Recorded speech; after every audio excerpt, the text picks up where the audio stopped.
character next. You said you were using the roads for the delineation As best we could. mostly. Yeah. Is Highway 315, the northeast side, is that? Yeah, it's County Road 21 in Putnam County, and yeah, I believe it's 315 down to 105th. I'll tell you exactly in a sec. If I can read it in the dark. I hope I can read my own writing. The bad if I didn't. Yeah, it's County Road 315 south to northeast 105th Street. And then it jogs off to the east because we got to make a crossing over the river at that point. And it happens that those are the local roads come together in that area. Can I add Yep. one more thing? You were talking about the lakes up in the north area. I sent you an email, but it got bumped back, so here's a map. Okay. A lot of this Yeah. area is being cleared and prepared for cattle, and Matt Baker told me it was 12,000 acres. That concerns me. That's not silviculture anymore. It's all getting cleared, and you can see it on the updated Google Maps. Saw that yesterday. Big changes going on. I live very close to Orange Lake and have for over 20 years. Orange Lake is a 7-mile-long mud hole. The sink, the large sink at Orange Lake is dry. That's the one that the dye study and has Silver Spring. There is flow into the east side, but it's not a lot of flow. So just Okay, appreciate it. And yeah, I know it's been with low rainfall in that area. It's been very, very low in that lake.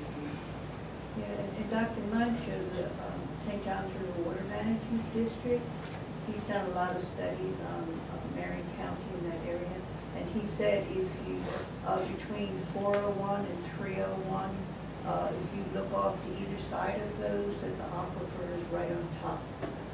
So I think you were talking about the overburden. Well, it's very, as you probably know, it's very thin in Marion County. I forget what he calls it, something.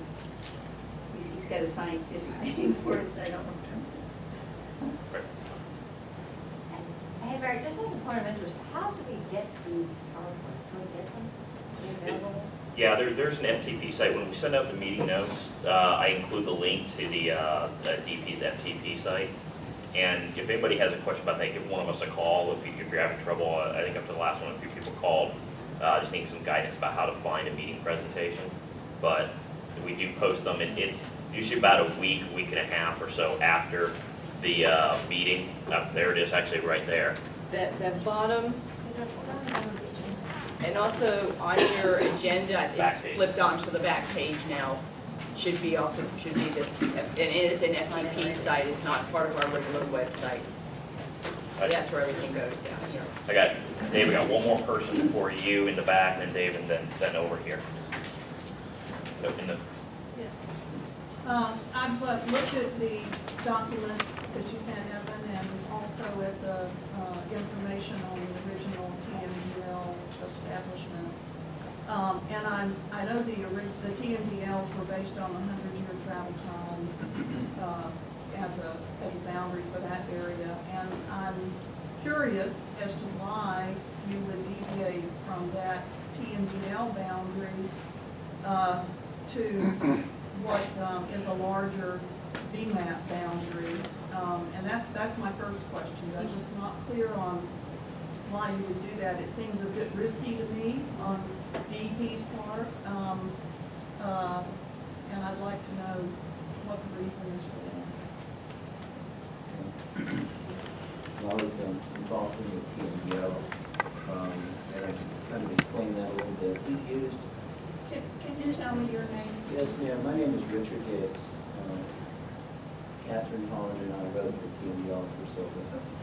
And Did you go to the mic? We can barely hear you. I don't think there is. We don't have one. I don't think there is There, that a helps. mic, but Okay, thanks. basically that area was used for. It isn't an official boundary of any sort. And if you read the document carefully, you'll see we were just using this as an area to capture the land uses for discussion purposes. Yeah. Which That's all. obviously was pretty important. Yeah, well, you know, at the time, we were saying, well, it's a known area that Marion County had been using for planning purposes for a while. So that was the basis for that. And I think I said that when the BMAP began, a more refined BMAP area would be developed. So, Okay, so can you answer my question,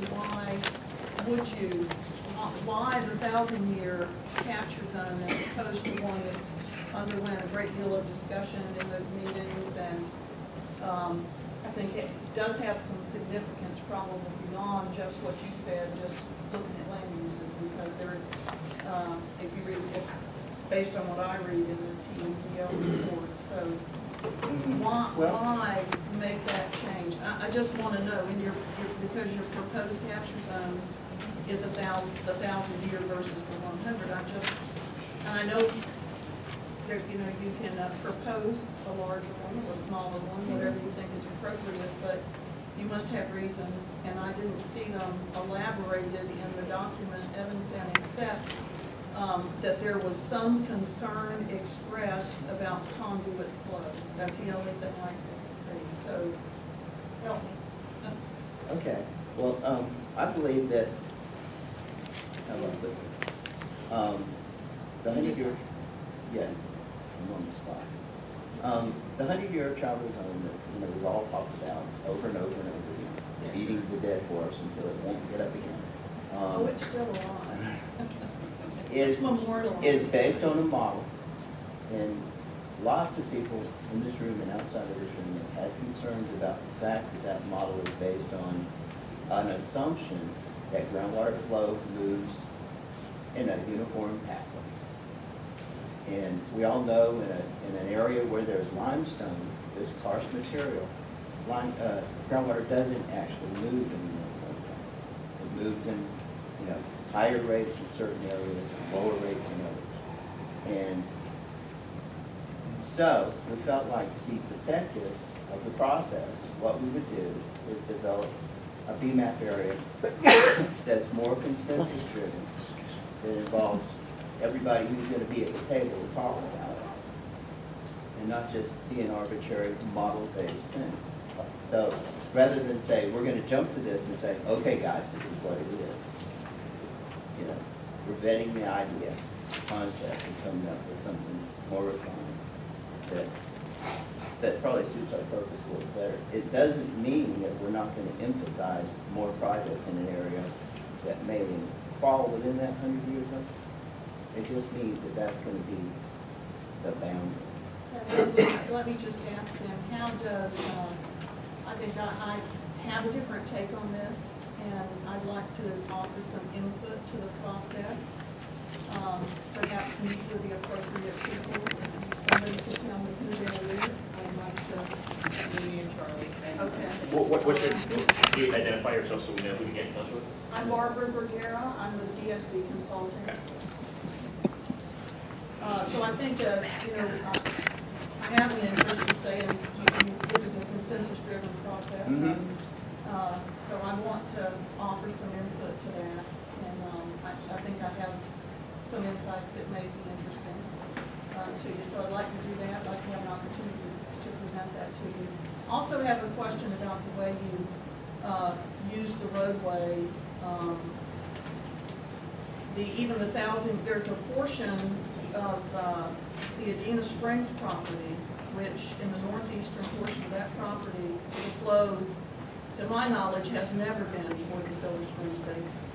And this could become very significant in the development of that property, and there may be opponents here to that property, but I'm speaking technically. That flow has never been directed toward Silver Springs, but in 1,000-year capture zone does not capture that, 100-year doesn't capture it. But it's within the proposed delineation. And I think there are times when following roadways is a very good thing to do, but with modern technology, GPS, et cetera, there are ways to find those lines on the ground that didn't exist 25 years ago or so, and I don't think that there's merit to moving that line, and other areas too. I haven't looked at it, but there could be significant properties that are getting divided, which may make management of those properties more difficult. I don't know that. I happen to have looked at that one. So I think that's something that also needs to be looked at more carefully, and that we also would like to discuss. Dave, you were next. Charlie. I guess it would, I mean, our process seeks the greatest consensus as possible. I think it'd be very helpful if you could articulate your views here with the group to help achieve that consensus. Well, I would, that'd be great. That would be great.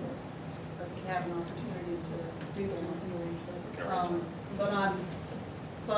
What I'm saying is that I don't see merit in a 1,000-year travel time, particularly because the 100-year was the subject of numerous lengthy discussions, ended up being the basis of the rule, and I don't believe you have adequate justification to deviate from that, going all the way out to what approximates the 1,000-year travel time. I know there's concern about karst flow, the conduit flow, but I don't think that there's been an adequate demonstration to deviate from the 100-year based on the assumption that karst flow might make its way to Silver Springs in 1,000 years. And I can provide more detailed information if you want. Maybe at a future meeting we can present some information, but this is my professional opinion, and also the concern about the length of time and the discussions and everything, and the acceptance of the 100-year. I hear what Richard said, but I think that it's more significant than that. I think there are things that could happen in the BMAP implementation process that you might not have considered. And if you have, maybe you don't think they're very significant, but I think they could be. And so I'll leave it at that. Maybe I could speak with y'all, and if you want something more detailed in a future meeting, that would be fine. Well, we'd certainly like to share your viewpoints with the group. Well, I'm doing that. Well, I mean, the Trying to technical, do I that. think what Charlie's saying is that the best forum, if you have the technical discussion, would be before the entire group. And I appreciate that. Dave, you're next. I think mine was along some of the same lines, but mine was going to be a little bit more pointed. You know, I feel like it was the comment was made that you didn't want to be arbitrarily model-based, but to me, it was more arbitrarily selected to just use roadways, which will satisfy a large group of individuals that want to see Adena roped into this process, which, one, it's going to be an agricultural use. They're going through the permitting process, so they're going to have to meet best management practices anyway. And now they're just getting roped into something that they're going to be exempt from because of those practices that they're going to implement. So I think it would be a better basis, less challengeable, if you did use something that was more model-based instead of selecting roadways as the boundaries. David Tillman. Who you represent? I work for Tillman Associates Engineering, and I do work for Adena. Do you have a comment? Yes. Could you identify yourself? We're trying to learn everybody's names. So. Linda Basin. Okay, Linda, I thought it was you. We do need names. Oh, sorry. Two different questions. One pertains to gum slough. You said that it won't be in this BMAP and it may not be in Rainbow, but you could catch it in the Withlacoochee. It's a thought, I don't know, and I am not privy to possibly where Swiftmud may be going. Again, we may have to work out what to do with that area. It's in one of the more The county's done a lot of work in that area. Marion County's done a lot of work in that area through the watershed management plan. Gum Slough's headwaters are a second magnitude spring called Gum Springs. So there's a good strong possibility that what you have in that area is three springs interacting and sharing water. So that complicates that area down in there, but there is another spring that's the headwater of Gum Slough. And the other question was pertaining to Lake Griffith. I don't recall there being a TN for Griffin, but if there is, that'll be the first time I've heard it. For which, like TN for Lake Griffin? It's a TP, TMDL for Lake Griffin. There's all three for that one. Phosphorus and nitrogen both for that one. The TMDL is written in rule is for TP. The work for pollutant load reduction goals does have TN targets and does have TN loading estimates. So they are there, they just aren't right now captured as a rule. I have seen the St. John's Water Management District maps for recharge and discharge in that area. And Lake Griffin is charging the aquifer, and so is the upper aquifer charging the aquifer according to the district's own maps. I mean, that's an option to come around Lake Griffin and include it. Again, I feel a lot of the work being done under the upper basin is going to cover that area pretty effectively. But that is a consideration that Mary was talking about, that we could Yeah. go around and include Lake Griffin. And please identify yourself when you talk so that everybody knows who you are. My name is Matt Baker. I'm the construction manager for Dennis Springs Ranch.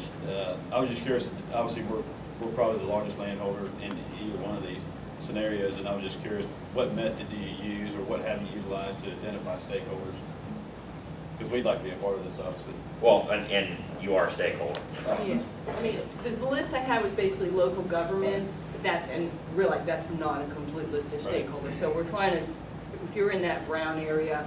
Are there everybody should discussions outside of participate. these meetings that you're taking that are delineating these lines and stuff like that, or are all the discussions primarily in this meeting, or in the public meetings? We present the information in public meetings, but the DEP, we're doing the work outside, but we're not talking to other agencies. Yeah, we'd like to be as much of this conversation, and also, as Charlie had noted before, we'd really like to keep as much of this conversation in the public venue. And if you want to bring presentations, we prefer you keep it in the public venue so everyone's hearing it and everyone can ask questions. We have to get to a starting point, so this is a starting point. Yep. Yeah, we certainly, and I'll get over to you in a second. Well, I think Flip and I are both in agreement in general. We don't have too much problem with the boundary that you have set, or using I-75 as a cutoff. Gotta say who you represent, your name, who you represent. You said Gail. I know, but Gail Morey, Marion County, Office of the County Engineer, and Flip Knowledge University too. So for us fundamentally, having the cutoff at I-75 doesn't really affect the way that we program out our work or evaluate our work. So for the most part, I think we're pretty good with the north, the west, and the south. I have one question on the east boundary. Because of the use of the roads, instead of the potentiometric surface there, Lake Bryant is not captured, and it is a verified impaired water body. And I just wanted to ask, what the thoughts are for the future, that there are pros and cons to having an in or out of this process, or that area in this process. yeah, I mean, it's a similar situation to Lake Griffin, is that we could move the boundary farther to the east and include Lake Bryant too. Is there actually a expected connection that it is interacting? I don't know. I know you had commented on Lake Griffin potentially being leaky. I don't know that about the Bryants. There's Lake Bryant and North Lake Bryant are both considered impaired. Yeah, we definitely take that into consideration. And then Barbara, I'll get back to you in a second. I have two questions. The first one kind of pertains to what has been talked about the spring shed or the Basin Management Action Plan area. You had a study at the beginning that you referenced that showed a map with 1,000-year travel, 500-year travel that Trudy Phelps did. I know she did an extensive study. I used to be part of the Springs Initiative and heard her reports and knew that she did extensive testing. Why is it bigger than the 1,000-year travel time? If you look at the boundaries of the two, according to the graphic that you showed, it was actually larger. And I guess the point I'm trying to make is, as you have new information, you should use the best science. It's my opinion as a stakeholder that you should use the best science. And let's see, which one is, the 1,000-year is kind of long and skinny. It's the green. Green line. But the 500-year, which is kind of like the brownish, Again, it's not. It's hard to tell which one is which with the colors on the screen. Yeah, the brownish, actually, the brown one goes further in the northeast there. It extends more to the east, and in the west it comes west. See, her delineation's not just a modeled boundary, she also included some potentiometric surface boundaries from a number of years. And that's So it's more real world. Like instead of saying, I know about conduit flow. I was told the water in my neighborhood was 500 years old. They did a dye trace and it got to the spring in 5 days. You know, so there is a huge, anytime you can use more real world information, I hope that you will. And my second question is, once you set your, spot where the smaller spot you're going to start with, will the hot spots be addressed? If you have something where somebody can bring you data that says there's this huge, red dot that says this is a really high nitrogen input, can that be included after that is set? Or, you're setting an area you're going to start in so that you can get a focus. Am I correct about that? Yeah. But if there is something that is a particularly hot spot, can that be addressed as well? This is where, one thing of setting this boundary as large as it is it really starts to capture at least where we know groundwater has moved to Silver Springs, or feel comfortable that there is some possibility that groundwater is moving to the spring system. That would become a problem if we started getting outside that boundary, that we really wouldn't be in the Silver Right, but I mean, if it's in at all. even if it's, I guess I'm saying in the boundary, I'm not talking about outside the boundary. Well, that's one of the things, as Rick is going to talk about his inventory of nitrate sources, that becomes another tool. Okay. What those locations are that he may need to know about, that we start looking at that inventory data. So yeah, that becomes very important, that we start to know where these hotspots of nitrate are, and we Thank want you. to be able to put some focus on it. Absolutely. Karen? Are you saying that wherever the line is, Adina's going to be exempt from the BMAP? Procedures? There are agricultural exemptions, am I not correct? Adina will be exempt no matter where the line is, But you still because have you're going to BMPs. use best management Right, practices? but we're doing the best management practices under our current permitting. So why are you here? I mean, if you're going to be exempt, what does it matter where the line is? That's what I don't understand. That seems ridiculous to me. How can you be exempt? Terry's We're gonna let raising her Matt. hand, she's gonna jump in from DAX. BMPs are not an exemption. That is the statutory responsibility for agriculture within a BMAP area. So that is the management responsibility of agriculture that is included in a BMAP area. It's not an exemption. So, just a clarification. The permitting process that they're going through is on top of that. CUP and the environmental resource permitting. That's in addition. It may involve some BMPs, but it's in addition to the requirement to do BMPs. And what's your name? Oh, I'm sorry, Terry Pride, Department of Agriculture.